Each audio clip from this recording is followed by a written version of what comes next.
되었습니다. 오늘 본문을 우리가 함께 살펴보기를 원합니다. 이 본문은 제가 선교 기간 동안에 매일 성경을 통해서 묵상한 말씀 중에서 제 마음속에 계속해서 울림으로 남아있는 말씀이기도 하고 지금도 여전히 제 마음속에 있고요. 선교 현장에서 선교사님들과 함께 새벽 기도하면서 또 함께 도전했던 말씀이기도 합니다. 열왕기상 17장 8절에서 24절까지 말씀입니다. 열왕기상 17장 8절에서 24절까지 말씀인데요. 여러분 나중에 전체를 한번 살펴보시고 제가 오늘 8절과 9절만 우리 시간 관계상 제가 읽겠습니다. 열왕기상 17장 8절 9절 제가 읽겠습니다. 여호와의 말씀이 엘리야에게 임하여 이르시되 너는 일어나 시돈에 속한 사르밧으로 가서 거기 머물라. 내가 그곳 과부에게 명령하여 내게 음식을 주게 하였느니라. 너는 일어나 시돈에 속한 사르밧으로 가서 거기 머물라. 내가 그곳 과부에게 명령하여 내게 음식을 주게 하였느니라.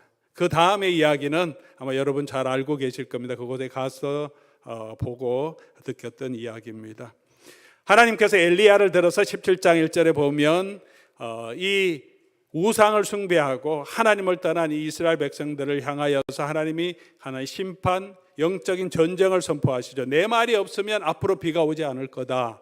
그렇게 해서 하나님이 이 엘리야를 보호하기 위해서 요단 건너에 있는 그리 시냇가에 머물게 하셨습니다. 까마귀를 통하여서 음식을 주고 시냇물을 마시게 했었는데 기근이 심해지니까 물이 말라버렸습니다. 그럴 때 하나님께서 엘리야에게 하신 말씀입니다. 상당히 힘든 상황이죠. 피할 곳을 주신다고 하시면서 말씀하신 것이 일어나서 시돈에 속한 사르밧에 가서 거기 머물라라고 하십니다. 그렇게 하나님께서 엘리야에게 찾아오셔서 가서 거기 머물라, 내가 먹을 것을 주겠다고 하신 그 장소가 어떤 장소였냐 하는 것입니다. 하나님께서 가서 머물라고 하신 그곳은 소명을 받아가는 곳이죠. 하나님이 보내신 곳입니다. 근데 그곳은 지금 있는 그리 시냇가보다 결코 더 좋은 환경이 아니었습니다. 그곳은 가난한 과부와 그의 아들이 삶의 소망을 끊고 이제 죽음을 기다려야 하는 곳이었습니다.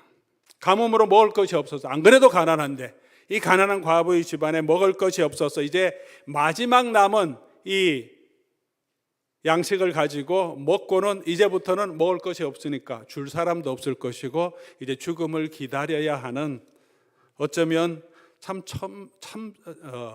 처참한 그런 상황이죠. 저희가 3일에 걸쳐서 미국에서 떠나서 루앙프라방에 이제 도착했습니다. 도착하는 그날 이제 체크인하고 바로 정 선교사님이 사역하시는 국립고아학교 그리고 과학센터를 우리가 함께 방문했습니다. 이 국립고아학교 너서리에서부터 시작해서 고등학교까지 학생들이 한 400여 명 정도 있는 곳입니다. 라오스가 굉장히 농업국가지만 그래도 또 산 쪽에 있는 사람들은 소수 민족들이 많이 살고 있는데 더 가난한 삶을 살고 있는데 그중에 부모가 둘 다 없거나 또는 부모 중에 한 분, 홀 부모 아래에 있는 가난한 가정의 아이들을 조금 더 좋은 교육 기회를 주기 위해서 이쪽 루앙프라방에 보내는 거죠. 고아학교에 수용해서 이들을 고등학교까지 교육시켜 주는 것입니다. 이들에게는 부족 산지에 살고 있는 것보다는 이곳에 오는 것이 교육 기회, 고등학교까지 다닐 수 있는 교육 기회가 있어서 이들에게는 굉장히 선택받은 좋은 하나의 복지의 혜택이 있었던 시설입니다.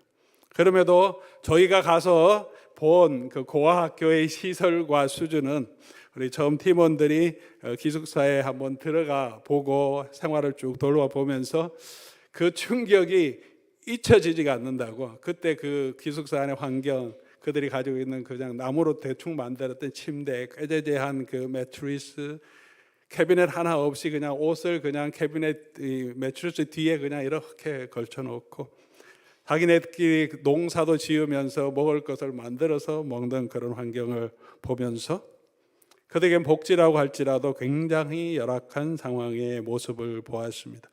엘리야가 가서 본 곳도 상황은 다르지만 그런 충격을 받지 않았을까? 차라리 혼자서 그리 시내가에서 하나님 까마귀로 먹을 것을 주시면 되지. 아니 와서 그하고 그 과부가 주는 것을 먹으라고 했는데 가보니까 죽으려고 지금 마지막 음식을 먹고 그러고 있는 그 집안에 하나님이 보내셨다니, 그것을 보게 하셨습니다. 또한 날마다 먹을 것을 염려해야 하는 상황이었습니다. 이 엘리야 기사 다음에 열왕기하에 보면 엘리사의 기사가 나오는데, 그때 수넴 여인이나 여인이 또 엘리사를 도와주는데, 이 여인에게도 기름이 다 떨어져서 없을 때 기름 그릇을 다 가져오라 그래서 기름을 가득 채워줍니다. 오늘 이 집에서는 그런 일은 없었습니다. 마지막 남은 가루통, 그 다음에 기름통에 그것을 부으니까 가득, 집안 가득 양식을 쌓아놓고 살게 하지 않았어요. 그날 먹는 것을, 그것을 만들어서 내게 먼저 가져오라. 그리고 너희도 먹어라. 그럼 뭐가 있습니까? 있는지 없는지 모르는 가루통에 있는 것만큼, 하루 먹을 만큼만 매일매일 있는 거죠. 없으면 어떡할까 늘 걱정하며 지내야 하는 곳이었습니다. 여인의 아들이 죽는 고통도 경험해야 하는 곳이었습니다.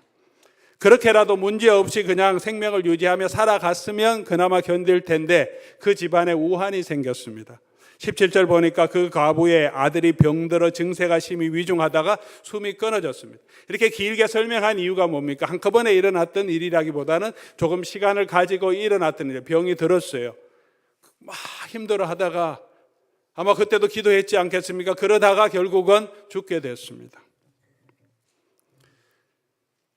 하나님이 보낸 사람과 함께 있으면, 하나님 보낸 곳에 우리가 가면 좋은 일은 없더라도 우환은 없어야 되지 않겠습니까? 그런데 그렇게 하나님 명령을 따라간 그곳에 더 큰 우환, 어려움이 생겼습니다.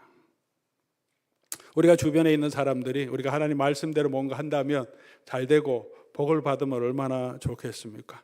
하나님 말씀대로 살아가서 거하라는 그곳에 있을 때도 우리에게 삶의 어려움이 있다는 것을 보여줍니다.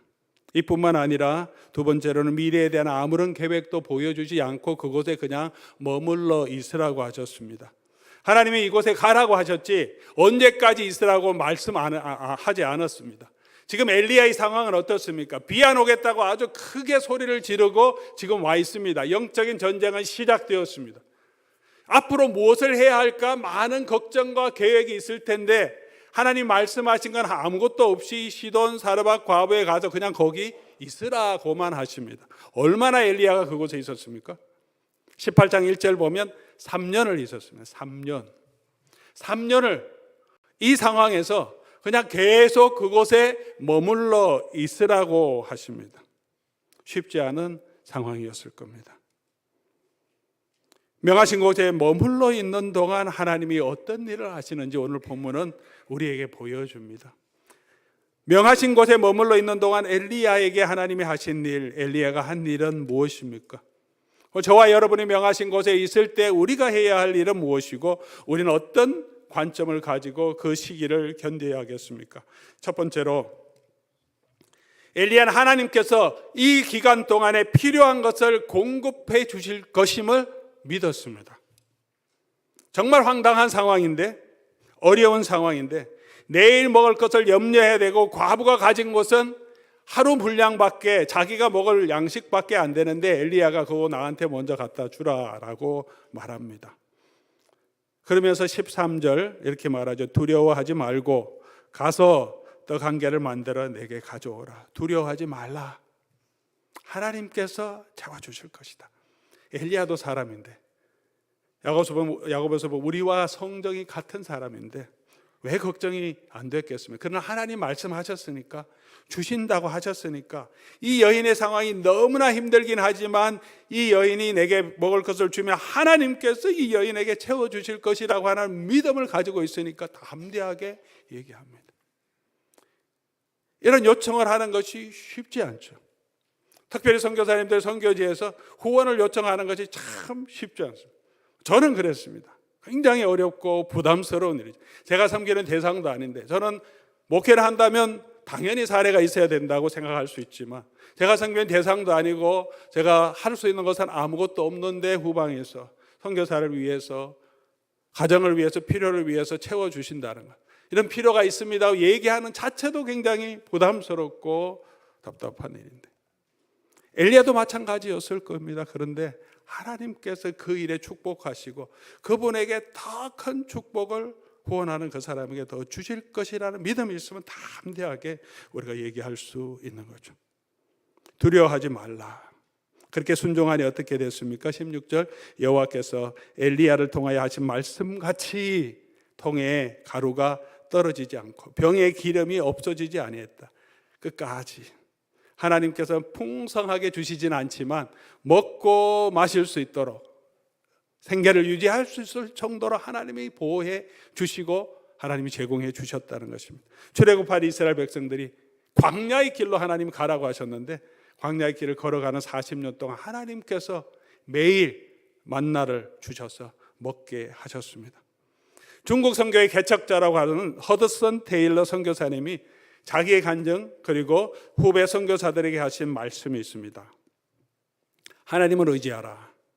하나님의 일을 하나님의 방법대로 행하면 하나님의 공급하심이 결코 끊이지 않을 것이다. 이 말씀은 저희가 우리 만나본 이 단기 비전 출입을 통해서 만나본 선교사님들의 또한 공통된 간증이었습니다. 하나님께서 부름을 받아서 다양한 이유를 가지고 선교지에 도착했고 그곳에서 지금까지 있는 동안에 많은 어려움이 있었지만 그때마다 하나님께서 채워주셨다. 지금도 넉넉하게 있는 것은 아니고 부족한 것이 늘 있지만 그래도 하나님께서 채워주실 것을 믿고 지금도 걸어가고 있다고 하셨습니다. 사랑하는 교회 여러분, 저와 여러분의 삶에도 그런 함께 하시고 공급해 주시는 하나님을 믿고 오늘 우리를 부르신 그곳에서 믿음으로 걸어가는 저와 여러분 될 수 있기를 바랍니다. 우리가 하나님의 일을 하나님의 방법으로 하려고 하면 그런 마음의 자세가 있는 성도들에게 하나님께서 필요한 것들을 공급해 주실 것입니다. 두 번째로 엘리야는 어려움이 있을 때 하나님께 나아가 부르짖었습니다. 20절, 자기에게 왜 이런 고통을 주시는가 하나님께 부르짖으며 하소연하기도 합니다. 그렇지 않겠습니까? 내가 가서 섬기는, 하나님 보냈으면 이 가정이 복받아야 되는데 왜 이런 어려움을 이 여인에게 주십니까? 라고 하소연합니다. 그러나 그의 하소연이 기도로 바뀌면서 하나님, 이 아이를 살려주십시오 부르짖어 간구합니다. 3번이나 이 아이 위에 몸을 펴서 엎드리며 기도했다. 엘리야의 간절한 마음을 표현하는 것이죠. 3번 했다는 것은 계속 간절히 부르짖었다는 것입니다. 제가 많은 선교사님들 보고 왔지만 선교사님들이 그전에도 그랬고 지금도 그렇고 많이 필요한 것들이 있습니다. 기도 제목들이 있습니다. 그 기도 제목들을 또 우리 주보에도 함께 나누었는데요. 부르짖고 응답하시는 하나님을 바라보며 부르짖고 계십니다. 저와 여러분의 삶에도 많은 기도의 응답, 기도의 부르짖음, 또 어려운 일이 있을 때 하나님께 부르짖는 부르짖음이 있을 줄 압니다. 우리 삶을 걸어갈 때 어렵고 힘들 때 하나님 앞에 나아가 부르짖는 저와 여러분 될 수 있기를 바랍니다. 그냥 믿음으로 걸어가면 되지 뭐 그렇게 나가서 울고 불고 또 막 간절 뭐 도와달라고 기도하냐라고 하시는 분도 계실 겁니다. 그러나 성경이 말하는 믿음은 그렇게 하나님 밖에 나의 도움이 없습니다 라고 믿으며 하나님 앞에 나아가 간구하는 것, 그것을 믿음이라고 말합니다. 믿음이 없는 사람이 아니라 믿기 때문에, 하나님만 의지하기 때문에 하나님 앞에 나아가서 기도하는 것이죠. 사랑하는 우리 교우 여러분, 우리가 머물러 있는 그곳에서 살아가다가 우리의 삶에도 어렵고 힘든 일이 있을 때 우리 도우실 하나님 바라보고 우리 하나님 앞에 나아가 부르짖어 기도하는 저와 여러분 될 수 있기를 바랍니다. 하나님 앞에 나와서 하나님만 바라보고 기도하는 그 백성의 기도를 하나님은 결코 외면하지 않으실 것입니다. 세 번째로 엘리야가 명하신 그곳에 가서 머물러 있음을 통해서 더 큰 영적인 전쟁을 감당할 수 있는 용기와 확신을 얻게 되었습니다. 준비하는 기간이었다라고 할 수 있습니다. 단순히 준비만이 아니라 머무는 그 기간을 통해서도 하나님이 하시는 놀라운 일을 하나님은 나타내셨습니다. 본문 24절 우리가 읽지는 않았지만 가장 중요한 고백인데 24절 우리 같이 한번 보겠습니다. 우리 함께 한번 읽어보겠습니다. 여인이 엘리야에게 이르되 내가 이제야 당신은 하나님의 사람이시오 당신의 입에 있는 여호와의 말씀이 진실한 줄 아노라 하니. 여러 오랜 기간이 지났는데요, 이 여인이 아이가 살아나는 이 정말 어려운, 정말 삶의 소망이 다 끊어지는 것 같은 그런 경험 후에 이제야 당신이 하나님의 사람임을 내가 알겠다, 당신의 입에 있는 말씀이 진실임을 알겠다 고백합니다. 낭비하는 시간 같았습니다. 왜 보내셨는지 엘리야가 이해하지 못했지만 그곳에 가서 머물러 있는 그 시간을 통해서 하나님은 하나님의 일을 하십니다. 이 이방 여인이 하나님을 보게 하시고, 이 엘리야가 하나님의 사람임을 알게 하시고, 하나님은 하나님의 구원을 이루시는 그 일을 여전히 하고 계심을 우리에게 보여줍니다. 이 여인에게 뿐만 아니라 엘리야에게도 하나님은 일하고 계셨습니다. 엘리야를 통해서 일하기도 하시고 엘리야에게도 하나님께서 이 기간 동안 일하시는데 어떤 일을 하시냐 하면, 오늘 이 여인의 고백이 있습니까? 내가 이제야 당신은 하나님의 사람이시요 당신의 입에 있는 여호와의 말씀이 진실한 줄 아노라, 이렇게 말하면서 엘리야에게 확신을 주십니다. 당신이 하나님 사람이다. 이 다음에 무슨 일이 있습니까? 이제 엘리야가 바알과 아세라 목상의 선지자들과 영적인 진짜 전쟁을 하는데, 그 전쟁 가운데 엘리야가 하는 기도가 있습니다. 18장 36절입니다. 18장 36절 소재 드릴 때 이르러 선지자 엘리야가 나아가서 말하되 아브라함과 이삭과 이스라엘의 하나님 여호와여, 주께서 이스라엘 중에서 하나님이신 것과 하나죠, 내가 주의 종인 것과 내가 주의 말씀대로 이 모든 일을 행하는 것을 오늘 알게 하옵소서라고 기도하며 하나님 앞에 나갑니다. 이 기도를 보면 이 여인이 고백했던 내용과 일맥상통하죠. 당신이 하나님의 사람임을 내가 알겠습니다 라고 고백하게 하셨는데, 엘리야가 지금 뭐라고 고백합니까? 내가 하나님의 사람인 것을 지금 나타내 주십시오. 내 말이 진실됨을 하나님 보여주십시오 라고 말합니다. 이렇게 담대하게 이 하나님의 명령을 가지고 이 영적인 전쟁에 나아갈 수 있었던 것은, 이미 엘리야가 신앙이 있었기도 하지만 이 과정을 통해서 이 여인의 입술을 통해서 고백하는 그 이야기를 듣고 정말 하나님이 나와 함께 하시는구나, 하나님 정말 하나님의 말씀대로 이루시는구나, 내가 하나님의 사람이구나 하는 것을 이 시돈 여인의 고백을 통해서 엘리야가 듣게 하시고 용기를 얻게 하시고 준비하게 하셔서 이곳에 나가서 기도하는 그 기도가 내가 하나님의 아들이 하나님의 종이면 하나님 보여주십시오라고 담대하게 나갈 수 있었습니다. 아무것도 하지 않는 것 같은, 그냥 기다리는 것 같은 그런 우리의 삶의 현실일지라도 하나님 그 기간을 통해서 하나님을 붙들고 살아가는 백성을 통해서 여전히 하나님의 구원을 이루어 가십니다. 지금 선교사님들이 각자 부름 받은 그곳에서 가서 그곳에 5년, 10년, 여러분 20년, 25년을 머물러 계십니다. 그곳에 머물러 있는 시간은 쉬운 시간은 아니었습니다. 많은 어려움들이 다 있었다고 간증하셨습니다. 그러나 그곳에 있음을 통하여서 그들을 통해서 믿지 않는 주변의 사람들이 이분이 하나님의 사람이고 이 선교사님이 전하는 그 말씀이 진실함을 보게 하시고 예수 그리스도의 구원 복음으로 나오는 사람들이 있을 것입니다. 오늘 저와 여러분의 삶의 자리에도 하나님 동일하게 역사하실 줄 믿습니다. 사랑하는 교회 여러분, 우리 모두는 하나님께서 가서 머물러 하는 그곳에 있는 줄 믿습니다. 하나님의 뜻이 아니면 저와 여러분이 이곳에 있을 수 없을 것이기 때문입니다. 오늘 우리를 왜 오늘 이 자리에, 이 교회에, 이 가정에, 이 상황에 하나님이 두시는지 때로는 우리가 잘 알지 못할 수도 있습니다. 날마다 먹을 것을 걱정해야 하는 그런 상황일 수도 있고, 때로는 그 과정에서 감당할 수 없을 것 같은 고통과 기막힌 일도 당하게 하실지라도 머물러 있으라 하는 그곳에 있음을 통해서 하나님은 여전히 저와 여러분을 통해서 하나님의 구원의 일을 이루시고 또 저와 여러분을 준비하고 계신다는 사실을 기억하면 좋겠습니다. 제 삶을 돌아보니 하나님께서 그렇게 하셨던 것을 고백합니다. 하나님이 저를 미국에 보내신 것은 다른 여러 가지 상황이 있겠지만 이곳에 와서 목사로 준비하게 하셨습니다. 또 저희를 인도로 하나님 가게 하셔서 그곳에 머물러 있음을 통해서 또 하나님이 하시는 일을 행하게 하셨습니다. 인도에서 다시 가서 머물라 하는 로뎀 장로교에 와서 지금 머물러 있으며 사역하고 있습니다. 어느 곳에 가든지 그 삶이 늘 편한 것은 아니었습니다. 어려움이 있었습니다. 날마다 하나님의 도우심을 구해야 하는 상황이었습니다. 간구하며 부르짖어야 하는 어려운 상황도 있었습니다.